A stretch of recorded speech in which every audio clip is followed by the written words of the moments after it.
Welcome all to the Wheelers Centre. Last time I was here, I think I was there. So this time I'm chairing David Marr in conversation, and we've lost count, I think, of the number of times we've done each other's Yes. books or essays, but it never ends, of course. It can't end because there's way too much subject matter for us to entertain you with. Subject matter is the man most people think will be the next Prime Minister of Australia. And what we'll do beforehand, first a bit of admin. You can tweet all you like, but David's not on Twitter, so you won't get to see any of it.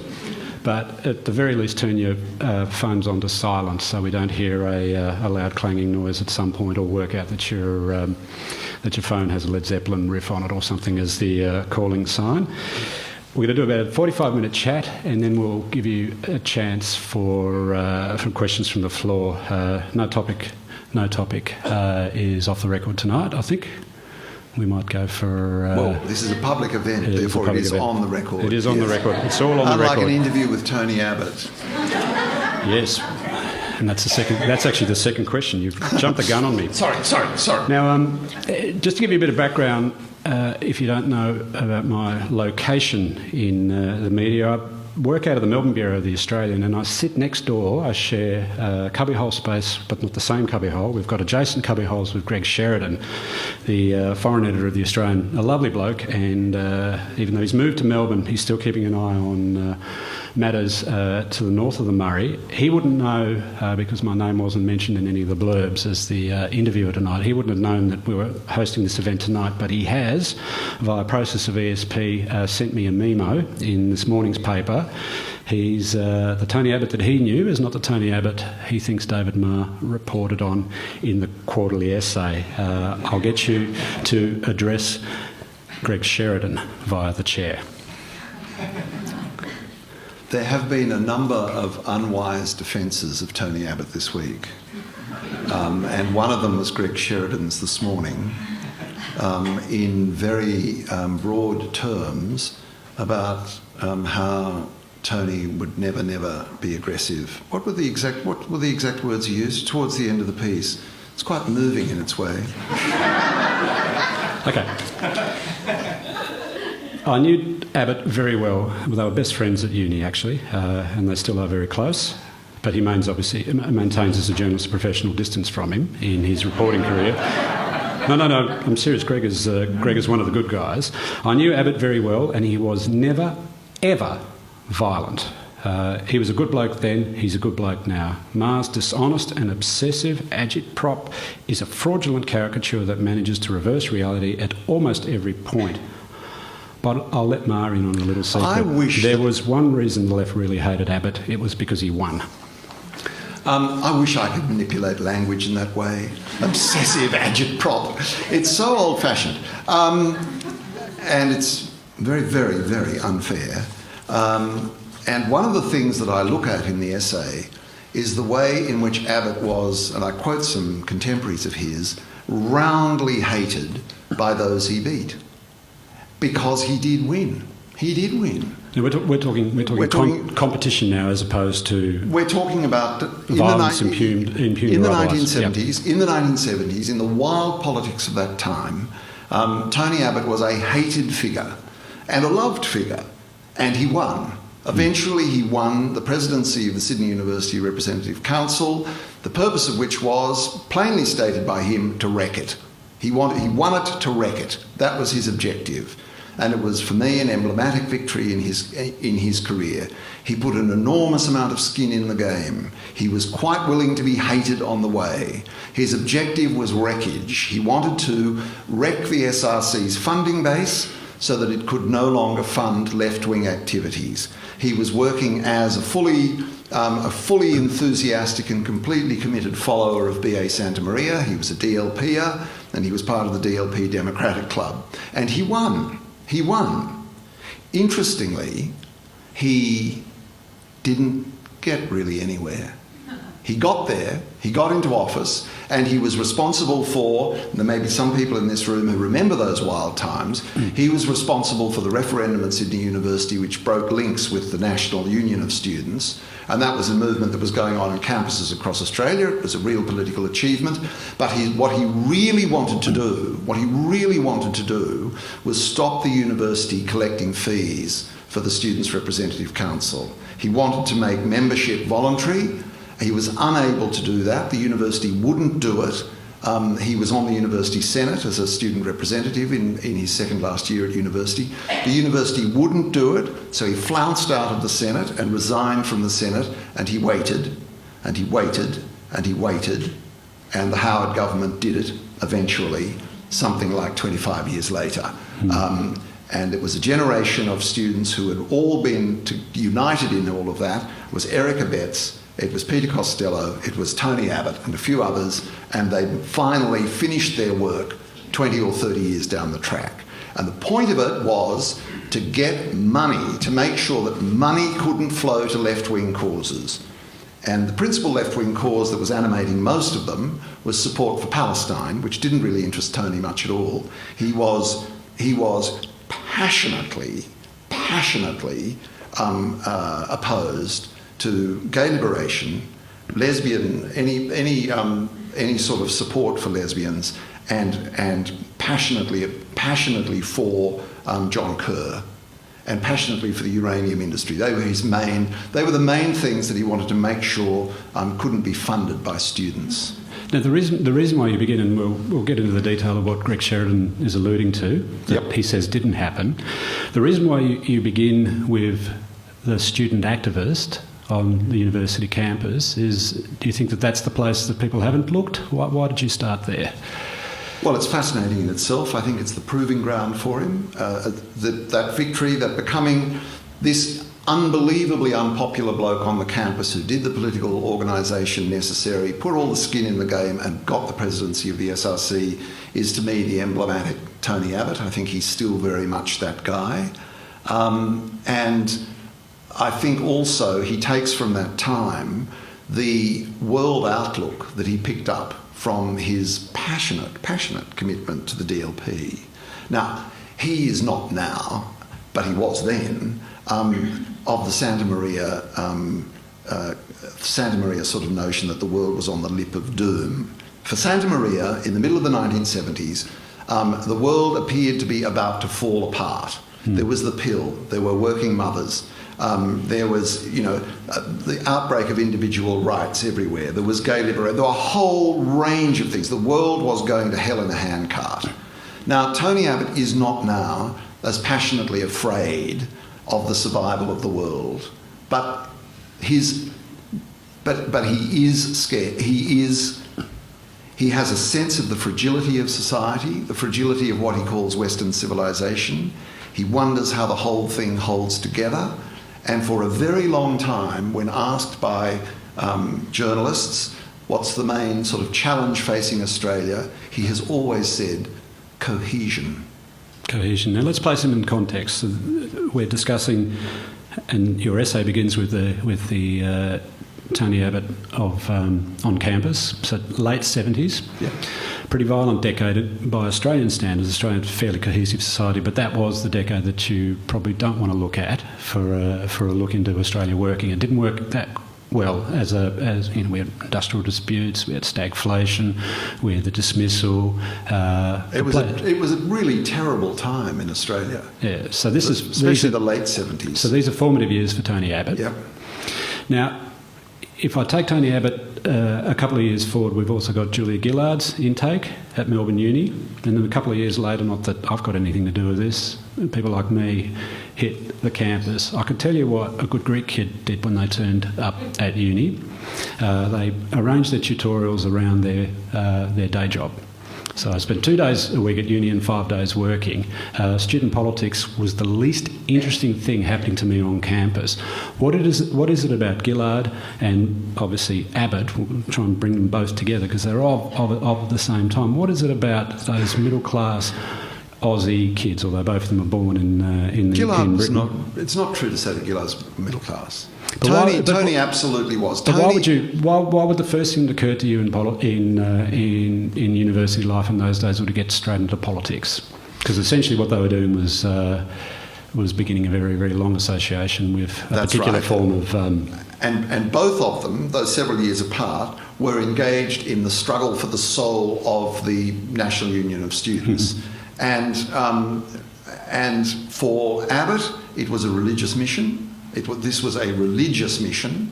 The structure of Christian authority was, in the view of Santa Maria and the DLPers, breaking down. If that broke down, revolution would erupt.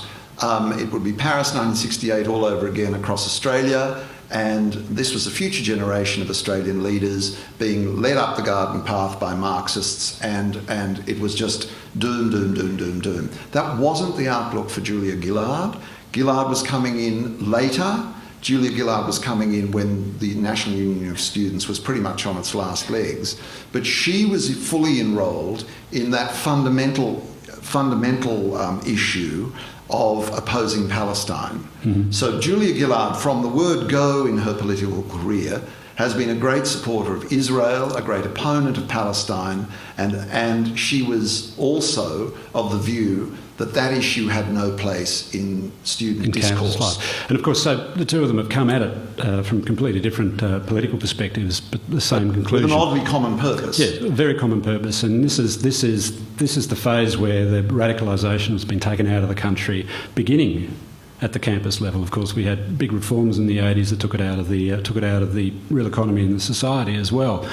So the question, I just want to get at why you think that those formative years define the man today, where a lot of the stuff that might have occurred... George, they don't entirely define the man today. That's what I want to clarify. I'm not for a moment arguing that he hasn't grown and learnt a lot since then. I mean, he is not now a rampaging anti-PUFTA campaigner. That's the last thing that interests him. But he is still the person who, from that time, understood you could be incredibly unpopular, you could be setting out to wreck, and you could win. And that you didn't have to be loved and respected on a broad scale. All you needed was the support you needed to win office. I think that's the crucial lesson from that time. And he maintains something of the outlook. He maintains some commitment to the principle, to the political strategies of that time. And of course, he has never, ever, ever stepped back from his faithful devotion to B.A. Santa Maria, ever. Unbelievably, when he was going for pre-selection for the Liberal Party for the seat of Warringah in 1994, he asked Santa Maria for a reference. And Santa Maria was canny enough to refuse, because if he had presented to the middle-class Liberal pre-selectors of Manly, Mossman, Cremorne, etc. in Sydney, a reference from Santa Maria, he would have been done for. They would have laughed him out of the pre-selection. Tony Abbott is a loyal man. You know, when all of the other ministers after Howard's defeat were running around putting the boot into Howard, Tony Abbott was not. He is very, very loyal to his mentors and to those who have helped him along the way. But his devotion to Santa Maria remains strong, very strong. Let's talk in detail about the incident you described at the start of the essay. And you've got a bit over 30,000 words, but the media... One paragraph so far. We'll lock into one paragraph. Now, this is obviously the paragraph that Greg Sheridan contests in the paper this morning. In fact, yes. Greg gives you a counter-narrative. He said that Tony was the victim of violence. Tony Abbott was the victim of violence, using Greg's voice here, that he was whacked over the head by a clog by a rather rabid leftist. Yep. And to which Tony Abbott is supposed to have replied, "Madam, if you were not a lady, I'd be tempted to strike you back." So the thought had occurred to him to strike a woman, but it never happened, according to this account.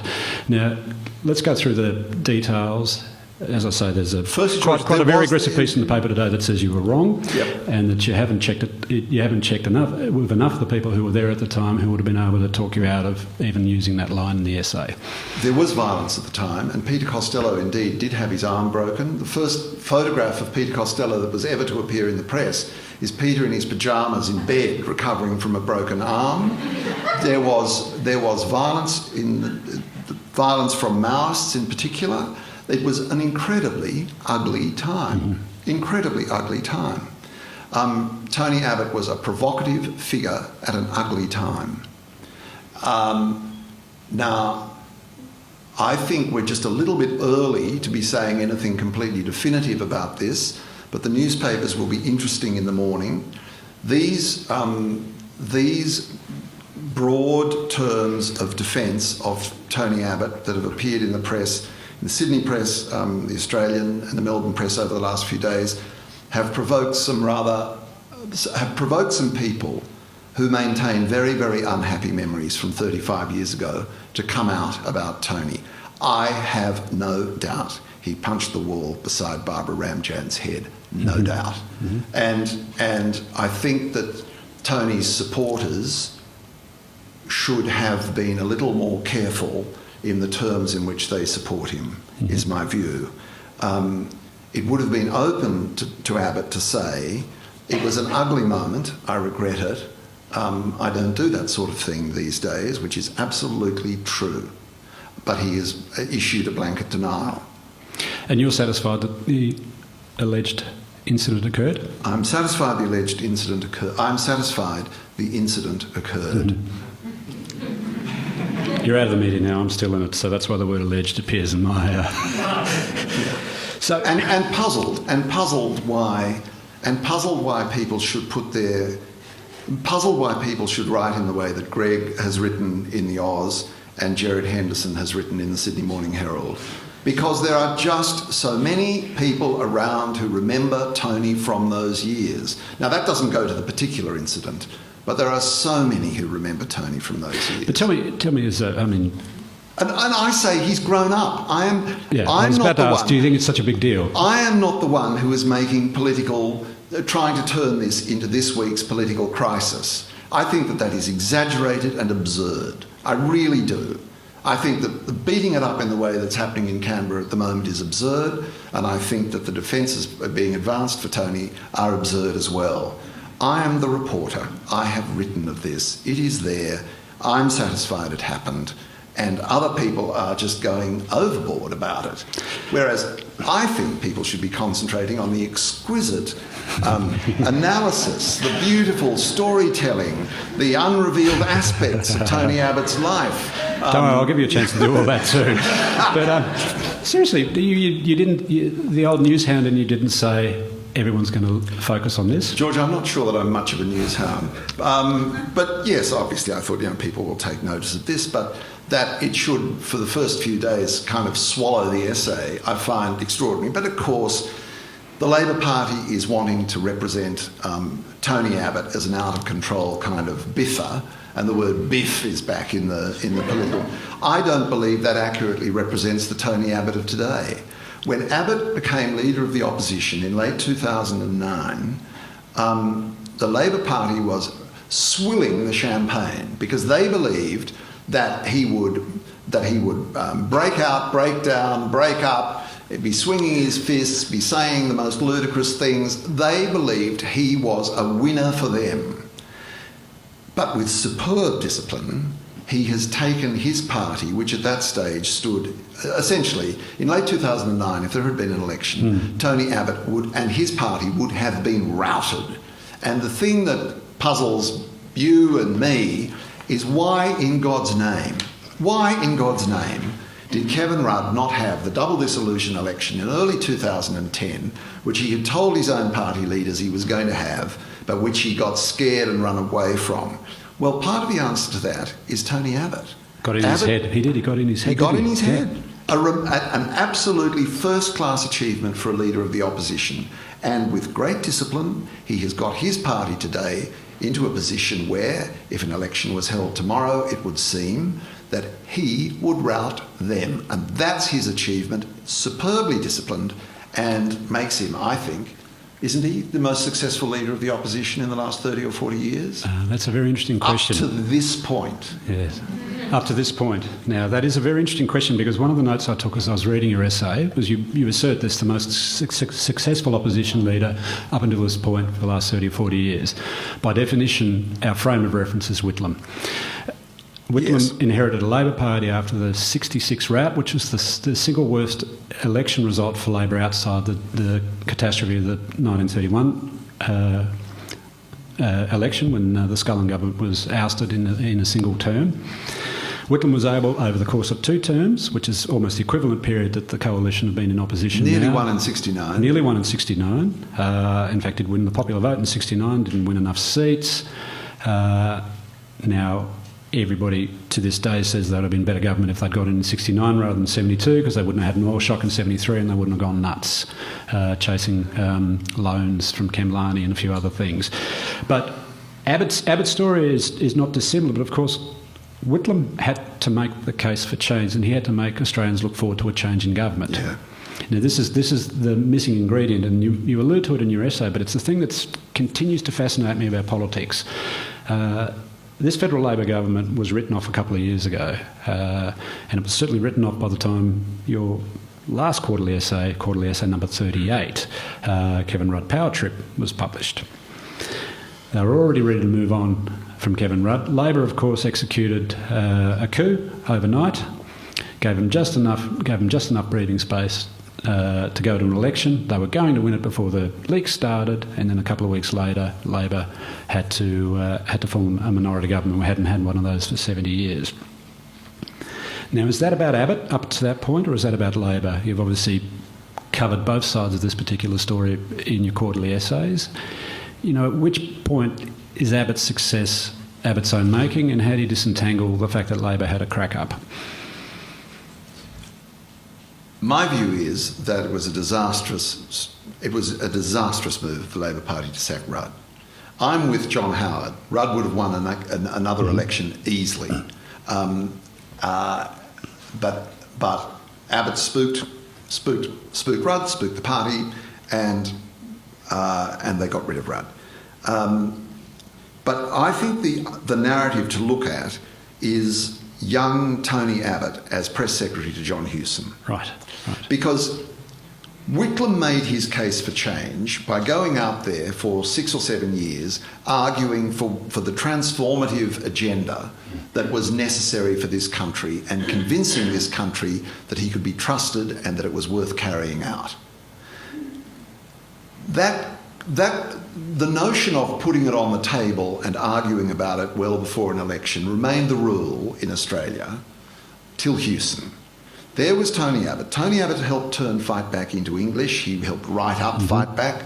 Fight Back was on the table for 18 months before the elections. It was an absolutely impeccably proper operation on Hewson's part. Got rid of Bob Hawke. It was there. It got rid of Bob Hawke. It brought Keating on.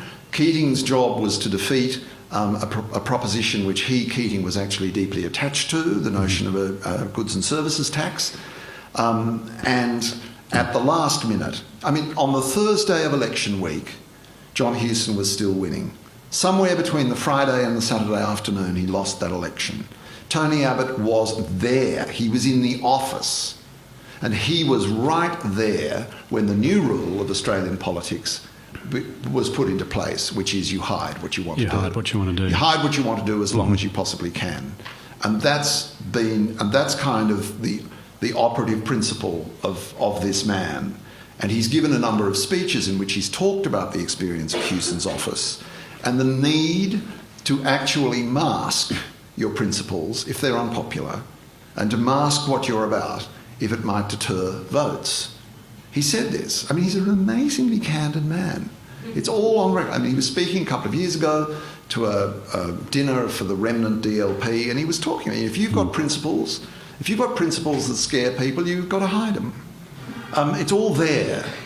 So the Tony Abbott of today is not getting himself to power by convincing the Australian people that there's a transformative agenda or even a crucial agenda ahead that he can be trusted to carry out.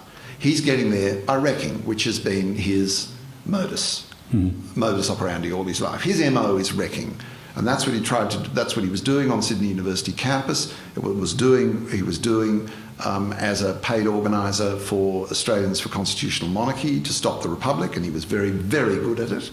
And his whole career has been about holding the line and wrecking. That's not quite true, because he was a very competent minister. But in terms of campaigning, that's what it's about. It's not about persuading the Australian people to an agenda. It's about wrecking. It's about encouraging fear, and it's about encouraging sort of fear, hatred, distaste, and the great weapon he has for that is scorn. He is a master of scorn.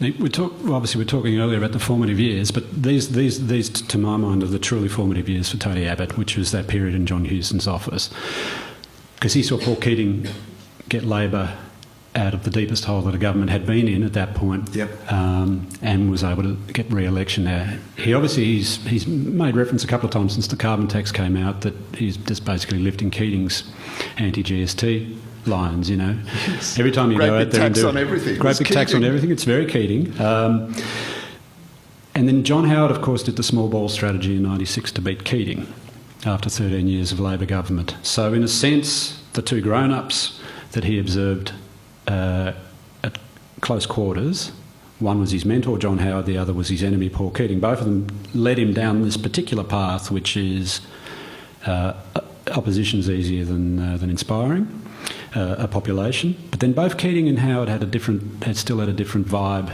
The electorate still trusted them to do stuff on their behalf. With Abbott, though, and this is the thing that I'm beginning to wonder about pretty much his entire generation, and I do apply this equally to a Gillard and to a Swan. How is it that they convince people? They can convince people they know how to play the game of politics, they know how to win, they know how to bring a government down, they know how to annoy a government. So Swan was obviously very good at the cost of living stuff well before Tony Abbott had even invented the carbon tax scare, because both he and Kevin Rudd did it to Howard as well. How is it that any of these people can jump out of that particular mindset into government? Because we haven't seen Labor do it, going from oppositionism, permanent oppositionism, into governing and inspiring. Let's assume Tony Abbott becomes Prime Minister. I'm not saying that's going to happen, but let's assume, how does he break the mould, in fact the mould that he's helping to perfect? To become Prime Minister, or once he's there? Once he's there. I'm asking the question about once he's there. We don't doubt that the thing works, because we've seen it work on both sides. Except for this. When Rudd became leader of the opposition, there was this, the nation's heart kind of went out to Rudd. Mm-hmm. He was a man who was not a sort of a gung-ho masculine politician. He was a nerd, essentially, but he was thoughtful, he was intelligent, he could speak, he had big ideas. Mm-hmm. Now, time would tell that he was not as good as he promised to be, mm-hmm. but the popularity that Rudd had for the first couple of years after he became leader of the opposition, became Prime Minister, well into his time in government, were the highest levels of popularity that the Prime Minister, leader of the opposition, had ever had in this country. Sustained, yes. Sustained. Mm-hmm. And it seems to me that what Rudd presented is the kind of leader Australians actually want. They want a highly skilled, very intelligent, thoughtful person who is a technocrat who can look after them mm-hmm. in government as a Prime Minister. Now, neither of those things are now on offer. Did John Howard feel that need, do you think? No. I think one of the reasons why Mark Latham for a little while, until the nation took a closer look at him, and then Kevin Rudd for much, much longer, is that for all of Howard's superb professionalism, and I think you'd agree with me, we'll never see a politician as professional as that in our lifetime. The Australian people still found... Let's put it this way, by the way. He's the most disciplined politician I've covered without him becoming a weirdo, like his discipline becoming a manifestation of a personality flaw. Yes. Like he probably is the most disciplined I've covered. And that I think is I've lost a thread. I've lost a Sorry. thread here. But We're talking about how Howard wasn't the person Australians want to be their Prime Minister in a sense. he wasn't. The He wasn't. idea. He wasn't. Yeah. After that time with Howard, there was a national feeling for something else, and that something else was gentler, more intelligent, more reformist, more talking about what the nation might be than Howard, because Howard had always, of course, his great strength was to say to the Australian electorate, "You're fine. You don't need to be reformed. You don't need to be changed. There's no crusade we have to go on here." And there was a great strength for Howard, particularly after the Keating years. But Australians actually have a taste for that, and they wanted it again. But Gillard and Abbott are different people. They're very, very professional politicians. They were, and I think it matters that they both learnt their trade at university, that this was their world. And there are people like Tony Windsor who say of Abbott, and Tony talks about this, and I quote him in the essay, where he says, look, Tony still thinks he's at university, and that he's not alone around here, meaning the Parliament. He's not alone around here in that. Still thinks that they're at university, that it's about trading smart arguments. But these are not people who seem to speak for a bigger experience of Australia. Now, Tony reads a lot. He thinks a lot in his own way. He's a very intelligent man. But the world he comes out of is not a world that most Australians know much about. And that's one of the purposes of my essay, is to show readers what Australia looks like through Tony Abbott's eyes. And it's not a very familiar sight to many Australians. So his capacity to speak for the nation and her capacity to speak for the nation is quite limited. Because for different reasons. For different reasons, but essentially their cohort were trained to be politicians. I mean, they had other career diversions. Julia Gillard was a lawyer. Tony Abbott, amongst other things, was a journalist. And they're not driven by the necessity for great change. Neither of them. She doesn't really have an agenda for what this country needs. Carbon tax was foisted on her as a condition of being a Prime Minister. He doesn't have any agenda except to hold the line against the future and to make sure that this country doesn't drift as he believes societies do inevitably drift in the wrong direction unless they have powerful leadership. Yeah. Now, going to this idea of, we were discussing earlier about whether you could look forward to a change of government, he's made the case to throw the government out, but he's not necessarily giving you a reason to embrace the change. The change might leave you just as fearful of what the future might hold than if you're stuck with the incumbent who you don't want. I'm at a disadvantage here because I obviously haven't had the backgrounding, because you have spoken to him at length off the record for this essay. But my understanding of how he thinks about what he's doing now, i.e. the willful destruction of a government and basically taking any position that will get him a headline that will give him another chance to say the word carbon tax. Or boats. Or boats. He thinks that this government is so bad, this is how I imagine he thinks, but I'm pretty confident he does think this way, that this government is so bad that its disposal will create the circumstance for an Abbott government that can talk the country up. Do you want to... I don't want to do too much future gazing, but I imagine that's the way he would rationalise what he's doing at the moment. My editors were determined that I do a lot of future gazing in this essay. I'm really reluctant to do that because the political future is so up for grabs.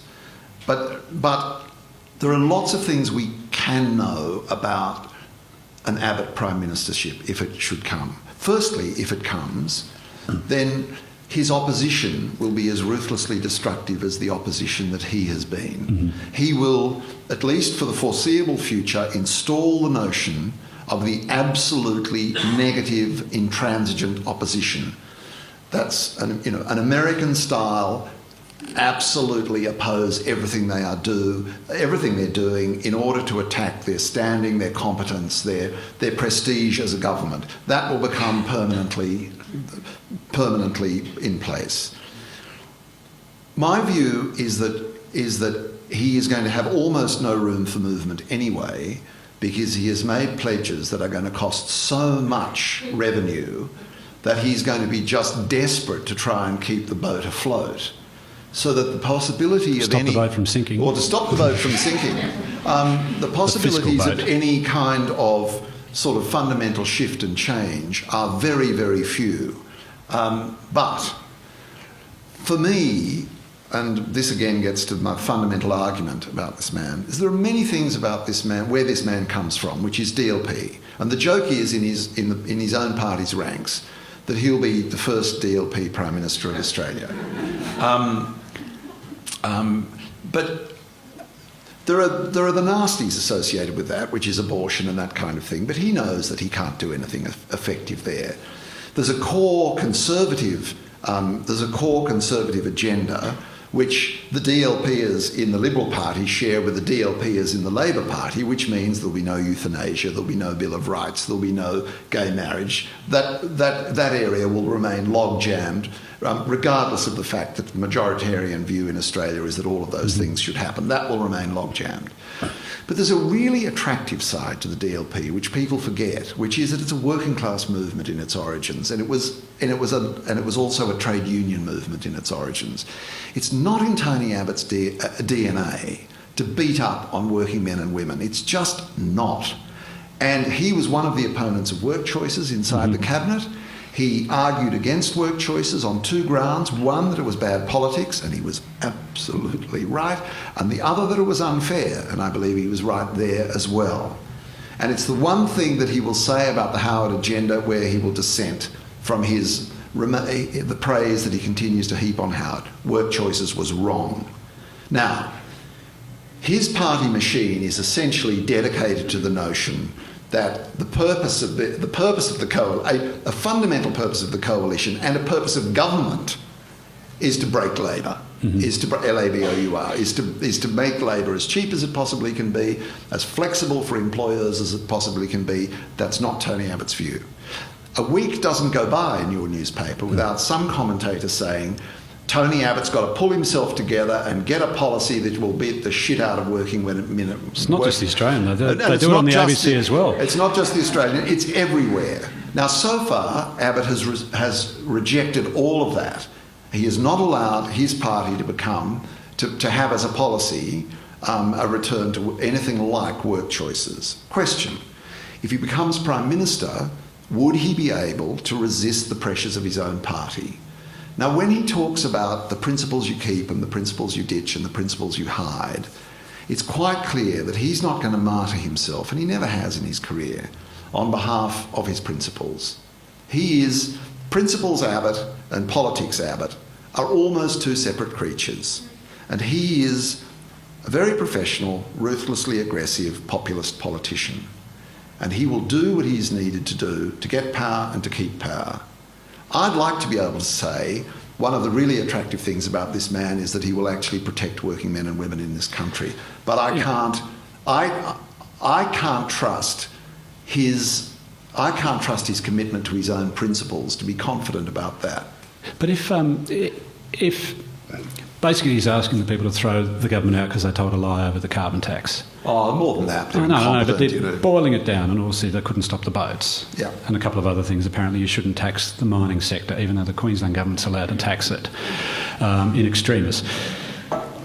You shouldn't make jokes about rich miners either, I think. No, well, you can't do that either. But, I mean, you don't want to get in an economic debate about mining with me, because we'll have to have another session. But... okay, so he's got his blood pledge on the carbon tax, which may or may not be deliverable because of the Senate numbers and the like. All the people on his side say he's owned that promise and he's going to have to go out of his way to rescind the carbon tax. Mining tax is a bit of a different issue now, especially with a LNP premier gouging the coal miners at a time, by the way, when demand is falling, not rising. So he's hitting them with a tax at a point in which they can't avoid it, not at the profits end, but at the production end. So the mining taxing, you might be some room for negotiation. There'll probably be some room for negotiation on the GST at some point. But I think he signed for Neil Mitchell at the last election, and I think he'll escalate it to beyond a blood oath if it's possible on work choices. I don't think he'll ever countenance work choices in government, and it'll be a strange reason for the Liberal Party to have a fight about him. I hear what you're saying. You're more confident than I am that he'll... Because think about it. What is the single worst thing a coalition government could do with Tony Abbott as its leader, apart from saying, oh, by the way, I didn't mean the carbon tax stuff, it's actually a good idea, and I'm going to increase it to $70 a tonne. It'll be to revive work choices. Yeah. And if you've got a Bill Shorten as an opposition leader, how hard would it be for Bill Shorten to say he was a liar? That's why, we got belief and political instincts aligning here. He doesn't believe in the thing, and it's not in his political interest to actually do it, because it was I mean, the thing. I mean, that would disappoint the Labor Party that their big scare campaign is probably not going to work. Yeah. But in a way, Abbott is not about policy. In a way, Abbott is about his indomitable confidence that he can make a difference as a leader, that he is a naturally great leader. And when he became leader of the opposition in late 2009, he quickly rushed out a new edition of his book Battle Lines, in which he talked about being called to the leadership of the opposition in terms of Churchill being called to the palace to become Prime Minister of Britain in the darkest days of the Second World War. Now, he says, that quote isn't it, but I didn't mean that. I'm not Churchill, but Tony, you think there's some kind of useful comparison here, and he has a great sense of himself as a leader on a mission, a person who, after years of being misunderstood, even perhaps joked about, will prove himself in leadership to be the great man that this country requires. And that's not about politics. That's about his moral qualities. That's about his capacity above all to distinguish between fundamental principle and fashionable ideologies, to be able to keep the society in constant contact with what truly matters, rather than those things which divert our attention and are flashy and colourful and things, but in reality don't count. That's how he sees his leadership. I wish, George, that I was able to tell you exactly what he told me when I said to him, why do you want to be Prime Minister? He told me, but I'm not allowed to tell you. I think there's something really odd about a man in his position being unwilling to go on the record as to why he wants to be Prime Minister. Unless he thinks it's too soon. He may tell the Australian people a week out from the election at his campaign launch. That seems to be the strategy, though. I mean, their plan A was to be in the lodge by now. Yes, and he is, I think, I don't know what your impression of this is, but I think he's kind of baffled that he hasn't been able to bring the Gillard government undone. It was so kind of easy. What was that line of his? She won't lay down and die. So hard with Gillard. Yeah, what was that line of his the other during the asylum? She won't lie down and die. Yeah. Yeah. And it was one of the things about Abbott that makes him such an interesting figure is that he continually tells the truth, and not all the time, but that's dead right. But yes, he thought he'd be rid of them by now. He could be as wild in his language about the carbon tax as he liked, because he'd be rid of them. It wouldn't have come in. He was going to stop it. And it didn't happen. It didn't happen. We're into the third month of the carbon tax. And it's killing me. Although, look, to his credit, though, he's made you fear something that was never going to hit the kitchen table in the way that he suggested. And for many, many, many months, people thought they'd have to literally pay the tax on their tax return. I mean, Labor had so ceded the field on their own thing. They're so and hopeless. left it to Tony Abbott to tell them what the tax would really do, which was, as Paul Keating was able to with the GST that he'd supported previously. You asked me earlier, to what extent is this? To what extent is it Abbott? To what extent is it Labor? I think it has to be said that the government has been unable to actually nail Abbott. He is protean. He is many-faceted. He is many-faced.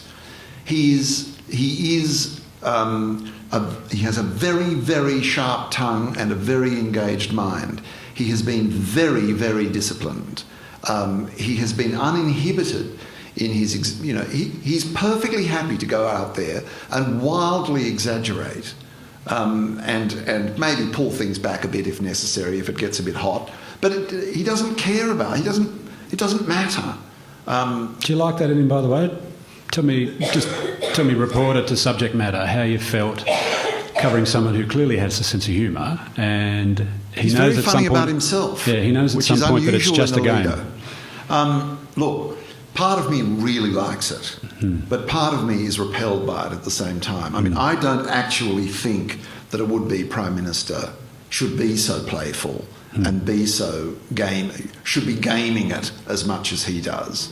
But, in the essay, I go to some very strange places with Tony Abbott on his carbon tax moaning, including the RSPCA in Canberra. And there we all are on a bitterly cold day at the RSPCA dog pound on the edge of it.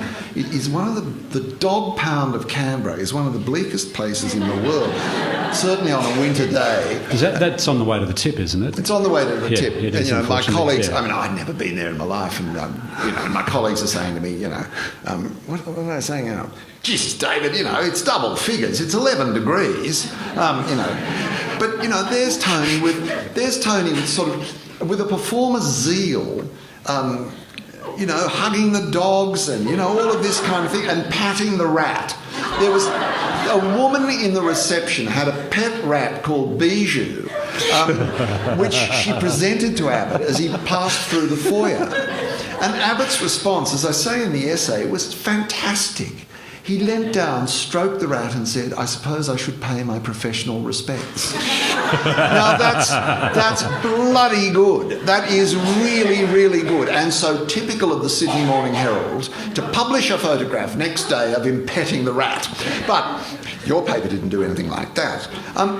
But there we all were to complain that the RSPCA, the carbon tax was going to increase the RSPCA's power bills each year by $188,000.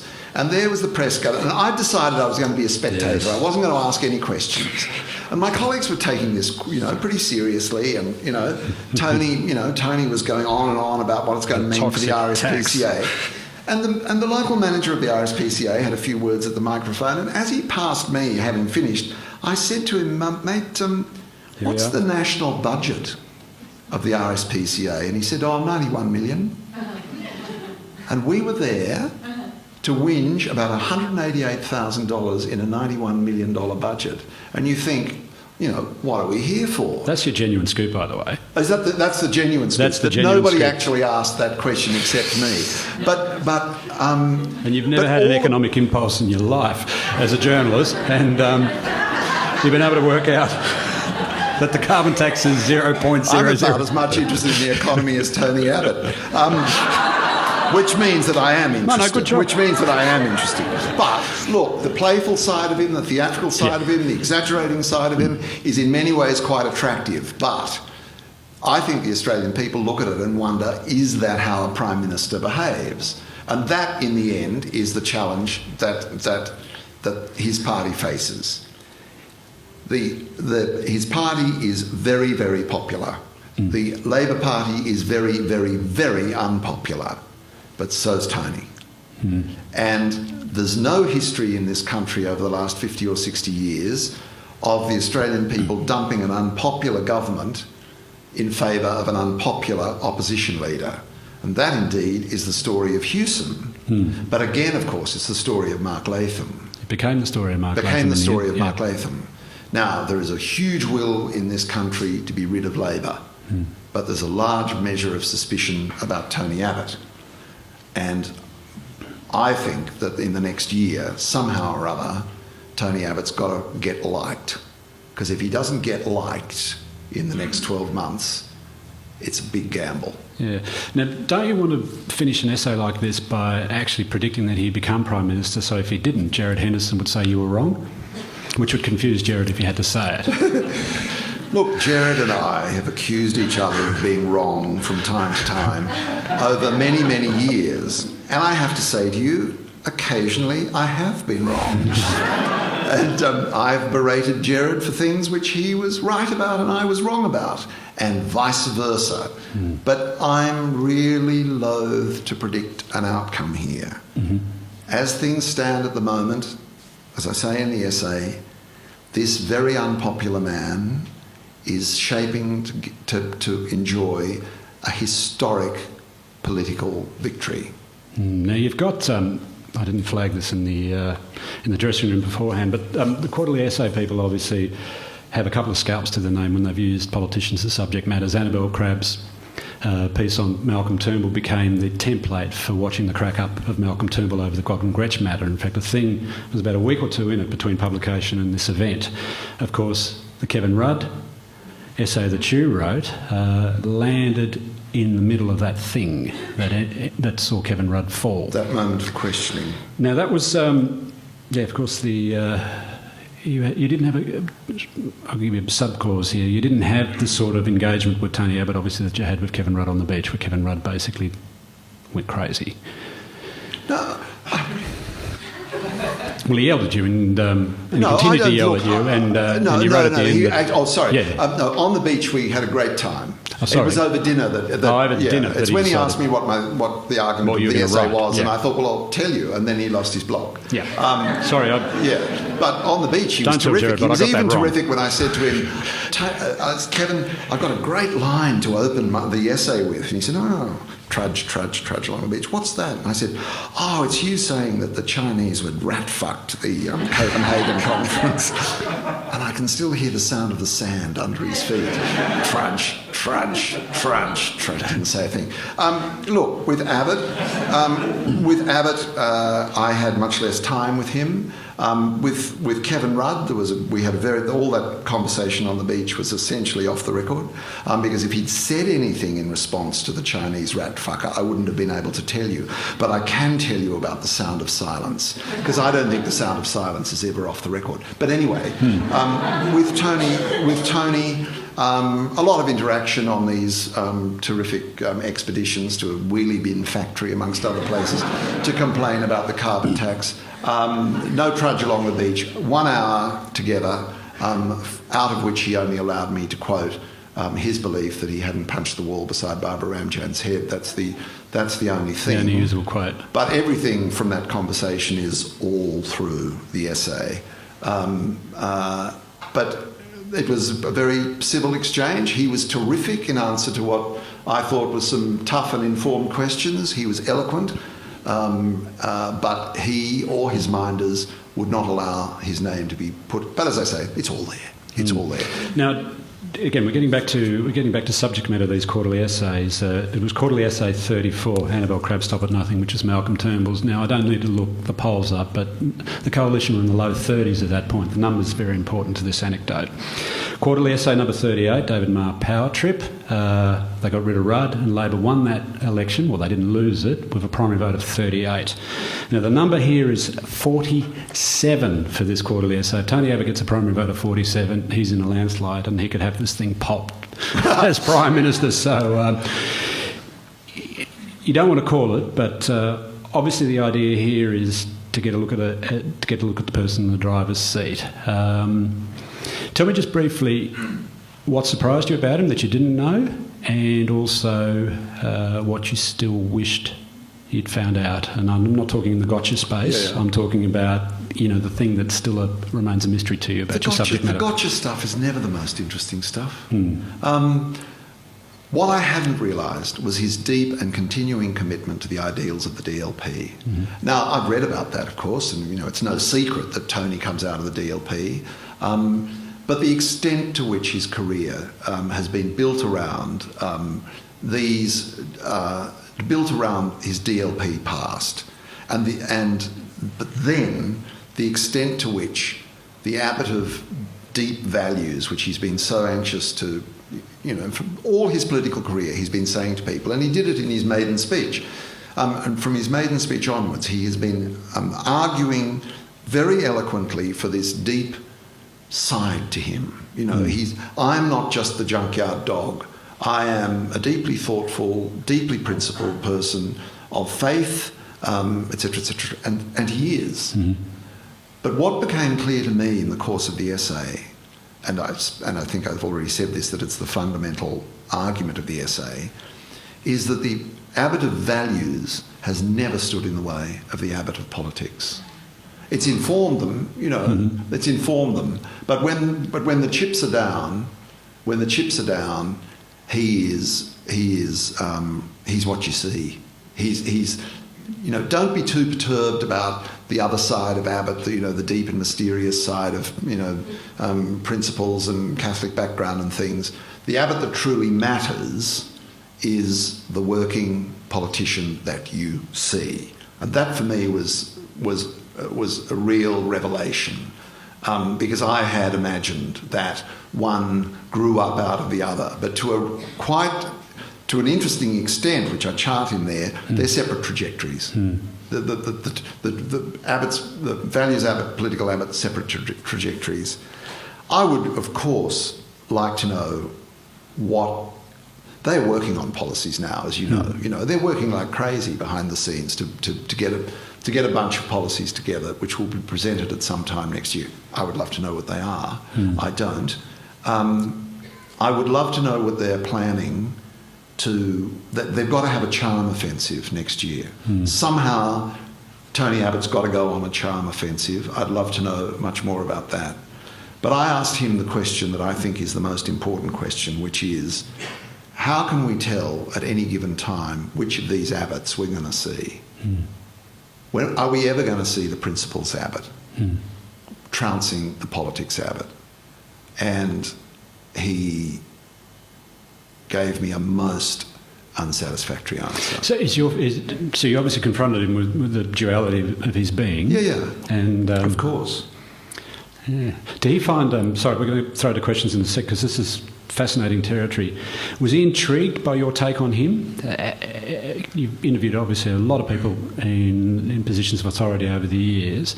How does he go as subject matter? Is he someone who, and this is something I always found, and I'll give you John Howard as an example, was always very, very interested.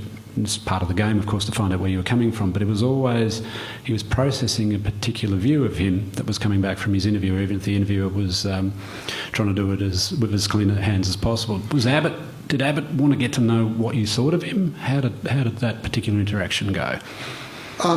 Yes, he did, and we've had a conversation since about the essay, which is a genuinely private conversation.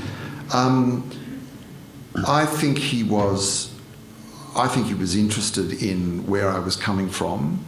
I think it baffles him and baffles a lot of people because they kind of assume that I'm coming at it as a Labor Party apparatchik.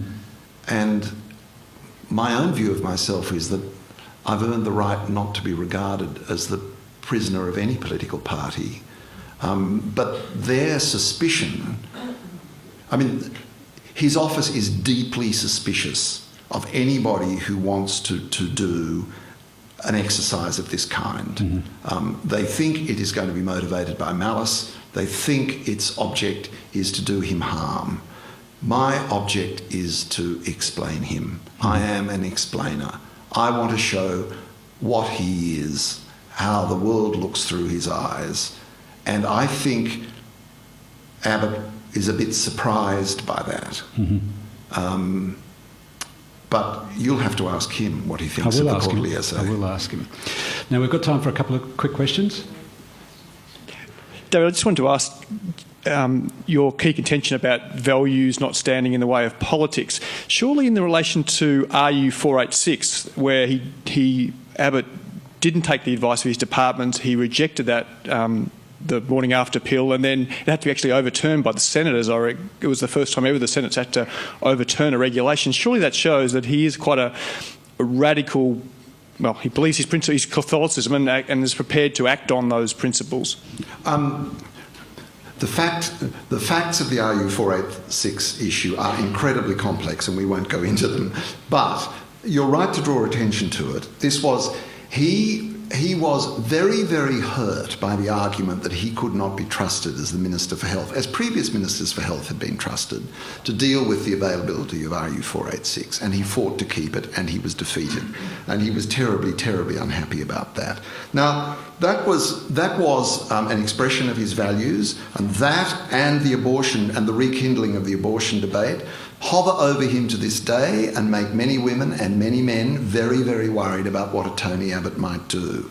It was not, however, a crucial step. He didn't put his career on the line for it. He, as Minister for Health, he was still ticking off on 80,000 Medicare payments each year for abortions. He went along with the secular view. He fought it, but he went along with the secular view. Work choices, he was impeccable in his adherence to cabinet solidarity, and even went a few rather surprising steps in the abuse of church leaders who were criticising work choices in precisely the terms he himself held. And he was particularly abusive and unpleasant to them. So of course his values are there. He won't say to the women of Australia, I will never, never, never, never do anything about abortion. He's committed to the possibility one day that something might be done about abortion, but he reads the polls and he knows nothing can be done now. So it is more complex than saying the two sides of him are strangers, but the values side he has never gone absolutely to the barricades for the values side. Question in the middle. Thank you. A few points that do come together. You speak about Tony Abbott as being a leader, but in my view, a leader has a vision, is able to effectively communicate that and inspire people to work with them to achieve that vision. And I don't see that at all with Tony Abbott. You've also spoken about his scorn and contempt, and of course it's very effective politically to put down the Labor government, but he's also scornful and contemptuous of us when interviewers ask him intelligent questions and he goes on with, his rote answers. He also has a mismatch, in my mind, between the words that he's saying and the body language, and I don't trust him. Right? At a gut level, right, we learn that we should trust our guts, and no charm offensive next year is going to change my opinion, or I think many people's opinion. The question is... I think we take that as a comment, yes. Yeah. Thank you. Thank you. A couple in the front, and we'll try and get two more after these two. By the way, thanks very much, guys. This has been great. Question that goes back a couple of years. In the lead up to the 2007 election, when they were health and shadow health ministers, Julia Gillard and Abbott, one of the most entertaining things for me was watching those guys go head to head. Gillard seemed to get it over Abbott quite a bit, be able to push his buttons and kind of unravel him quite easily. And that dynamic has changed a hell of a lot. And I'm just wondering what your opinion is underneath that dramatic change in their relationship. George, I think you answer that one. Do you want me to answer that one? A couple of things have changed. It's true. When Tony Abbott was, even though he's in cabinet, was still on the B list of the Howard government, and Julia Gillard was rising, she could get under his skin and do it quite effectively. And of course, remember the day she became Prime Minister, game on. She leant across the dispatch box, shook his hand and said, game on. A couple of big things have changed since then. The leaking against her in that federal election.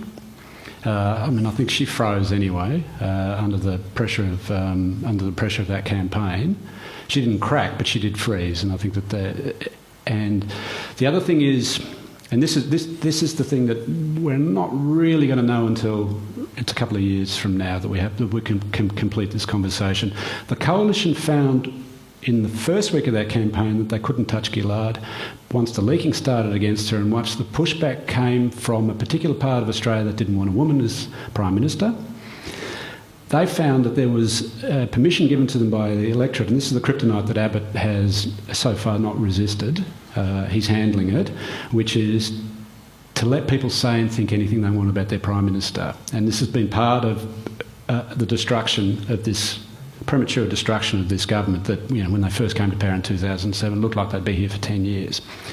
Now, I don't know how Gillard, I think she's processed that particular thing. I don't know that Abbott's necessarily very comfortable with it, but it works, and he doesn't know what to do with it because he's going to have to go on the charm offensive next year.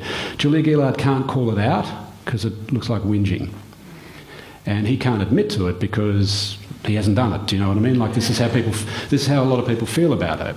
So that's why I think the dynamic has changed. And it's a third party is involved here, and that's the electorate. Okay, we'll grab one more. Actually, why don't we get on this side, down the side, so I'm not discriminating against the back.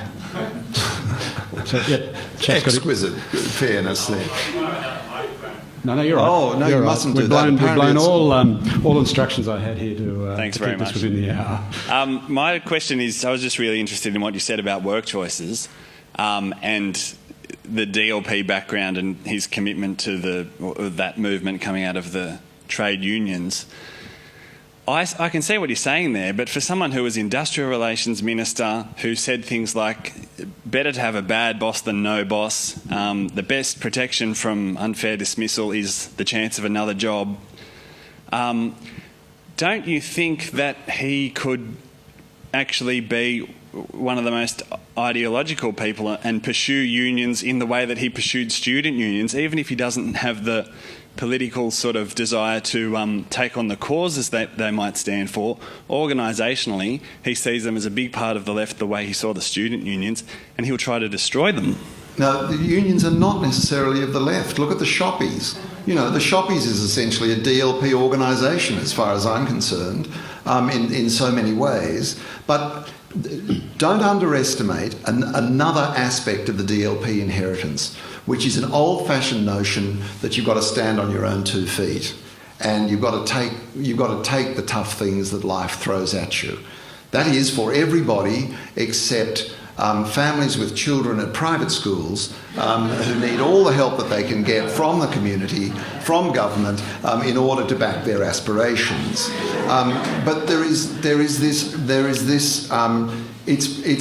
The DLP is a pretty tough love organisation, and yes, he said all of those things. They were also, of course, Howard government things. Again, it's an example of him being, that was politics Abbott in those days as well. That was another demonstration of the politics Abbott. But the hardness of his heart, how hard is this man's heart, is one of the big questions that the electorate asks, his own party asks, the opposition asks. And he had a disastrous campaign in 2007. Remember the Bernie Banton stuff, when he got stuck into a dying man who was having a modest little demo outside Abbott's electoral office, calling for the early release of an expensive drug that would help people like him with mesothelioma. It was a terrible thing to say. He was not pure of heart. A terrible thing to say. And his own party people, it's in the essay, his own party people said, has this man got a heart? And when I talk about a charm offensive next year, I really think what they've got to show is they've got to show that Tony Abbott has a heart. Yeah. I'll just add to... I had a couple of thoughts. If he is going to pick a fight with the trade union movement, it will be with the building unions. It'll be mano stuff. And the other part of the He's done that already, of course. Yeah, and the other part of the trade union movement that he probably won't be shy taking on is public sector unions. But the difficulty he might have, and whether he has a hard heart or a soft heart on this, he's actually quite mushy about middle class welfare. As he watches Campbell Newman take, all the goodwill of that landslide victory and make him a possible one-so, he may walk 100 miles the other way from any sense even that he'd take on the public sector. So it's a kind of a watch this space thing, especially if this government goes full term. There are a number of dynamics that we couldn't have predicted about 6 months ago, and one of them is the fact that Julia Gillard can look the states in the eye and say, I can make you the enemy, not me. Yep. Yep, and the moves against education funding in both New South Wales and Queensland at the moment, which is a brand new dynamic which we couldn't have predicted a few months ago as well. As I say in this quarterly essay, which you get to buy, and David will sign for you in a sec. Is an eternity in politics, and we've got a year before that election. And before this becomes an eternity, thank you all. I'm sorry we went over time. But show your appreciation to David Marr for the quarterly essay. Thank you.